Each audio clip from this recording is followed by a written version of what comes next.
శ్రీ మహాగణాధిపతి దేవత సుప్రీతో సుప్రసన్నో వరదో భవతు. ఏతత్ఫలం పరమేశ్వరార్పణమస్తు. ఇప్పుడు మనం చెప్పుకోబోయే కథ వినాయక వ్రత కథ అండి. దీంట్లో వినాయకుని యొక్క జననం అన్నీ కూడా చెప్పబడతాయి.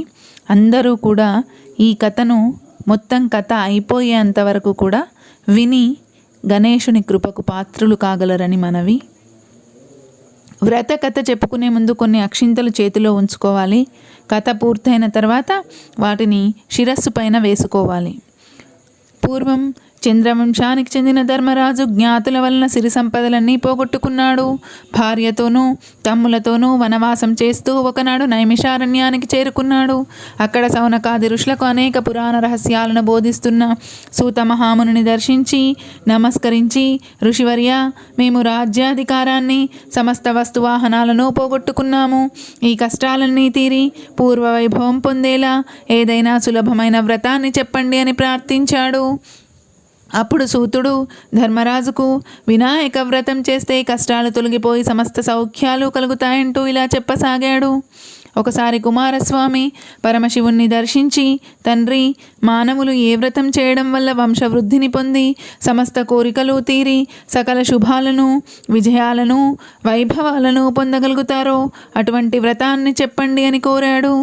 అందుకు శివుడు, నాయన, సర్వసంపత్కరము, ఉత్తమము, ఆయుష్కామ్యార్థ సిద్ధిప్రదము అయిన వినాయక వ్రతం అనేది ఒకటి ఉంది.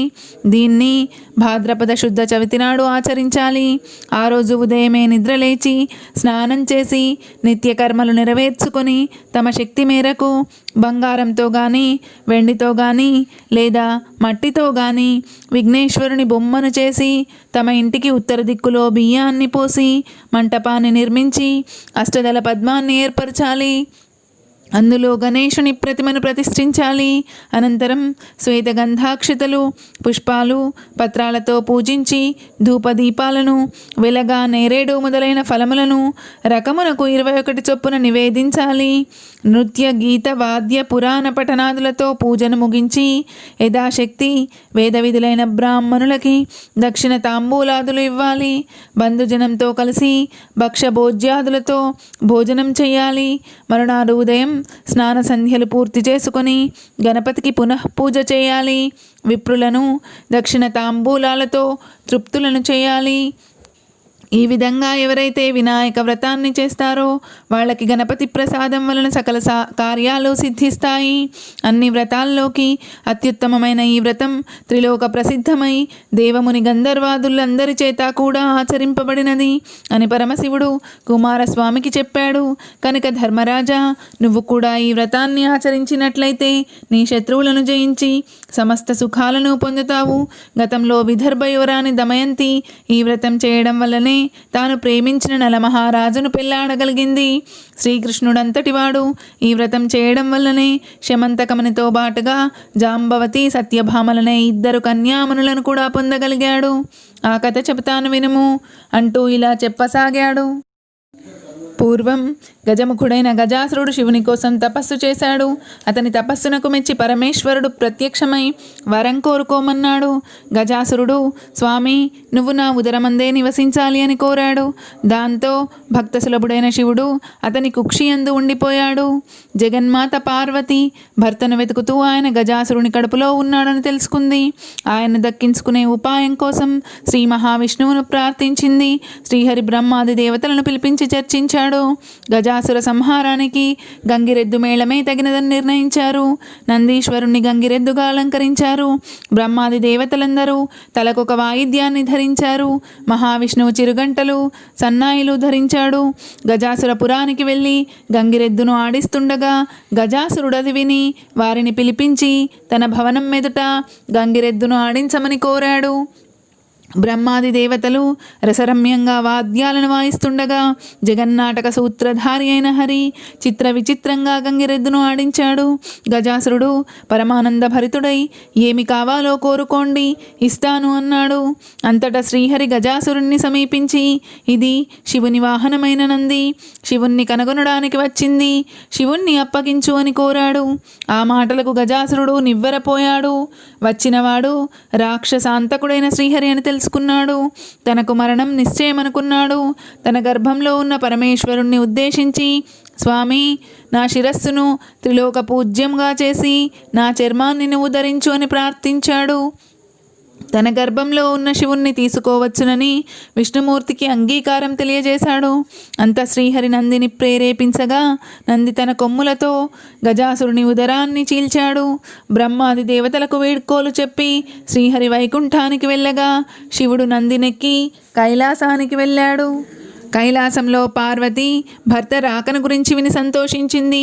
స్వాగతం చెప్పేందుకు స్నానాలంకార ప్రయత్నంలో తనకై ఉంచిన నలుగు పిండితో పరధ్యాన్నముగా ఒక ప్రతిమను చేసింది. అది చూడముచ్చటైన బాలుడుగా కనిపించింది. దానికి ప్రాణం పోయాలనిపించి తన తండ్రి ద్వారా పొందిన మంత్రంతో ఆ ప్రతిభకు ప్రాణ ప్రతిష్ఠ చేసింది.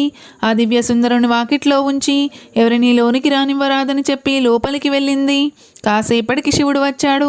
వాకిట్లో ఉన్న బాలుడు పరమశివుణ్ణి అభ్యంతర మందిరంలోకి పోనివ్వకుండా అడ్డుకున్నాడు. తన ఇంట్లో తనకే అవరోధమా అని శివుడు కోపంతో రగిలిపోయాడు. రౌద్రంతో ఆ బాలుని శిరచ్ఛేదం చేసి లోపలికి వెళ్ళాడు. జరిగింది తెలుసుకొని పార్వతి విలపించింది. శివుడు కూడా చిందించాడు. వెంటనే తన వద్దనున్న గజాసురుని శిరస్సును ఆ బాలుడి మొండానికి అతికించి ఆ శిరస్సుకు శాశ్వతత్వాన్ని, త్రిలోక పూజ్యతను కలిగించాడు. గణేశుడు గజాననుడై శివపార్వతుల ముద్దుల పట్టి అయినాడు. ఆ తర్వాత శివపార్వతులకు కుమారస్వామి జన్మించాడు. ఒకనాడు దేవతలు, మునులు, మానవులు పరమేశ్వరుని సేవించి విఘ్నములకు ఒక అధిపతి నిమ్మని కోరారు. గజాననుడు తాను జ్యేష్ఠుడను గనక ఆధిపత్యం తనకిమ్మని కోరాడు. గజాననుడు మరుగుజ్జువాడు, అనర్హుడు, అసమర్థుడు కాబట్టి ఆధిపత్యం తనకే ఇవ్వాలని కుమారస్వామి తండ్రిని వేడుకున్నాడు. అందుకు శివుడు తన కుమారులను ఉద్దేశించి, మీరు ఊర్లో ఎవరు ముల్లోకములలోని పవిత్ర నదులన్నింటిలో స్నానం చేసి ముందుగా నా వద్దకు వస్తారో వారికి ఈ ఆధిపత్యం లభిస్తుందని చెప్పాడు. అంత కుమారస్వామి వెంటనే బయలుదేరాడు. గజాననుడు అచేతనుడయ్యాడు. మందగమనుడైన తాను ముల్లోకాల్లోని నదులన్నింటిలో వేగంగా స్నానం చేసి రావడం కష్టసాధ్యమని తరుణోపాయం చెప్పమని తండ్రిని వేడుకున్నాడు. వినాయకుని బుద్ధి సూక్ష్మతకు మురిసిపోయిన శివుడు నారాయణ మంత్రాన్ని అనుగ్రహించాడు. నారములు అనగా జలములు, జలములన్నీ నారాయణుని ఆధీనములు అనగా నారాయణ మంత్రం ఆధీనంలో ఉంటాయి.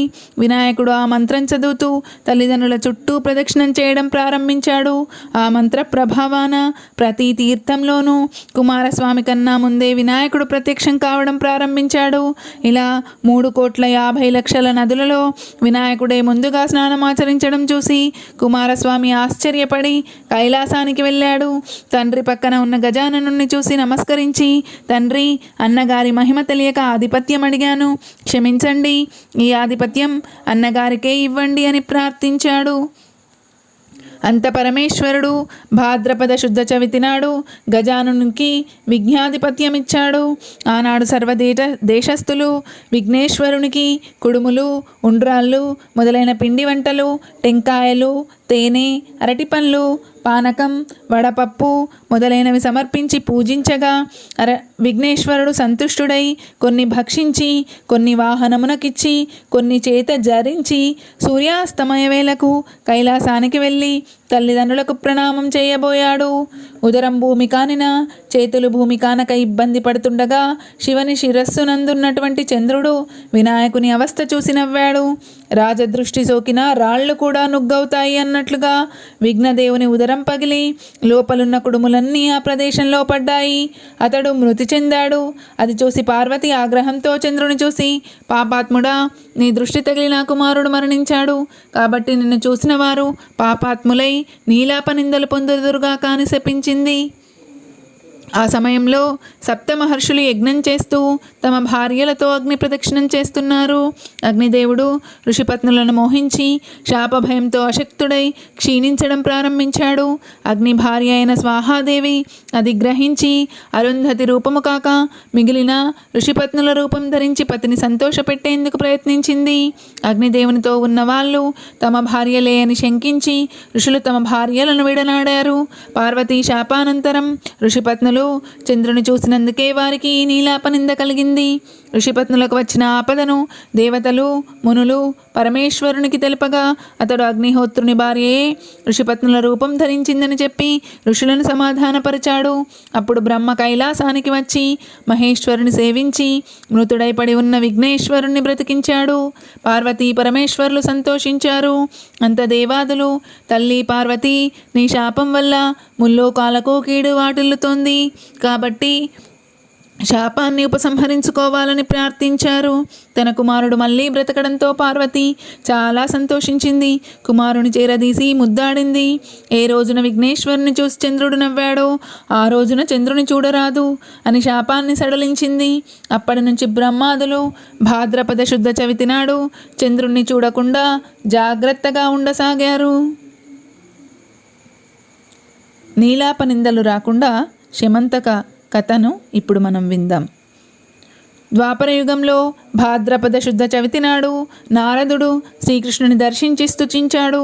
మాటల సందర్భంలో, స్వామి సాయంకాలమైంది, నేడు వినాయక చవితి కాబట్టి పార్వతీదేవి శాపం కారణంగా చంద్రుని చూడరాదు, ఇక సెలవు అని చెప్పి స్వర్గలోకానికి వెళ్ళాడు. అంతటా శ్రీకృష్ణుడు ఆనాటి రాత్రి ఎవరూ చంద్రుణ్ణి చూడరాదని పట్టణంలో చాటించాడు.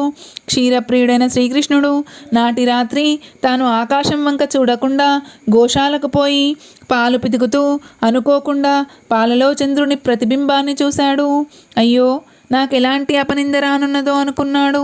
కొన్నాళ్లకు సత్రాజిత్తు సూర్యుని వరంతో శమంతకమణిని సంపాదించి ద్వారకా పట్టణానికి శ్రీకృష్ణ దర్శనార్థమై వెళ్ళాడు. శ్రీకృష్ణుడు మర్యాద చేసి ఆ మణిని రాజుకిమ్మని అడిగాడు. రోజుకు 8 బారువుల బంగారం ఇచ్చేయమని ఎంత ఆప్తులకైనా ఎవ్వరూ ఇవ్వరని సత్రాజిత్తు తిరస్కరించాడు. ఆ తర్వాత ఒకరోజు సత్రాజిత్తు తమ్ముడు ప్రసేనుడు ఆ శమంతకమణిని ధరించి వేటాడడానికి అడవికి వెళ్ళాడు.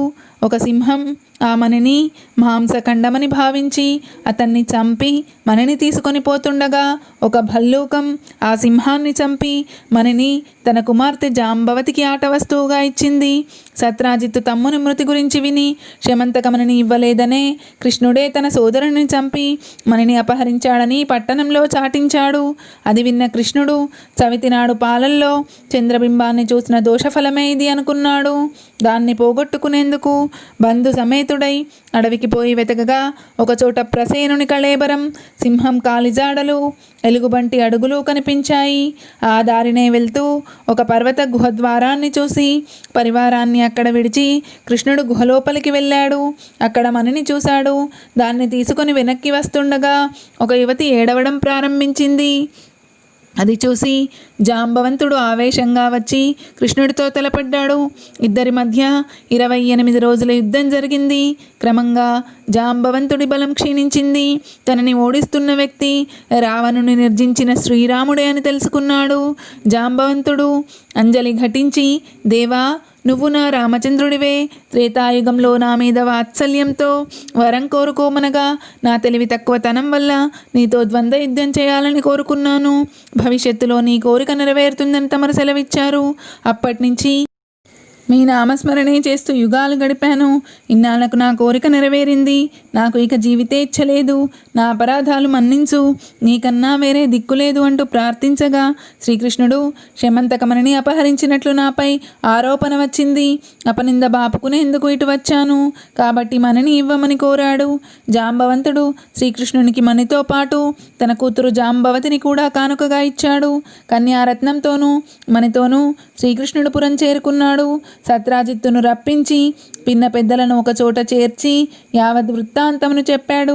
శమంతకమణిని సత్రాజిత్తుకు తిరిగి ఇచ్చివేశాడు. దాంతో సత్రాజిత్తు అయ్యో, లేనిపోని నింద మోపి తప్పు చేశానని విచారించి మణితో పాటు తన కూతురు సత్యభామను భార్యగా సమర్పించి క్షమించమని వేరుకున్నాడు. శ్రీకృష్ణుడు సత్యభామను చేపట్టి మణిని తిరిగి ఇచ్చాడు. ఒక శుభముహూర్తాన జాంబవతి సత్యభామలను పరిణయమాడాడు. దేవాదులు మునులు కృష్ణుణ్ణి స్తుతించి, మీరు సమర్థులు గనక నీలాపనిందలు బాపుకున్నారు.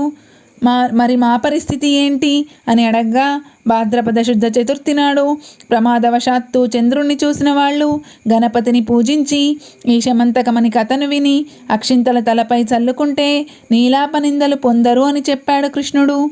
అప్పటి నుంచి ప్రతి సంవత్సరం కూడా భాద్రపద శుద్ధ చతుర్థి నాడు దేవతలు, మహర్షులు, మానవులు తమ తమ శక్తి కొద్దీ గణపతిని పూజించి అభీష్ట సిద్ధి పొందుతూ సుఖ సంతోషాలతో ఉంటారు. సర్వే జనా సుఖినో భవంతు. ఇది గణపతి కథ సమాప్తం.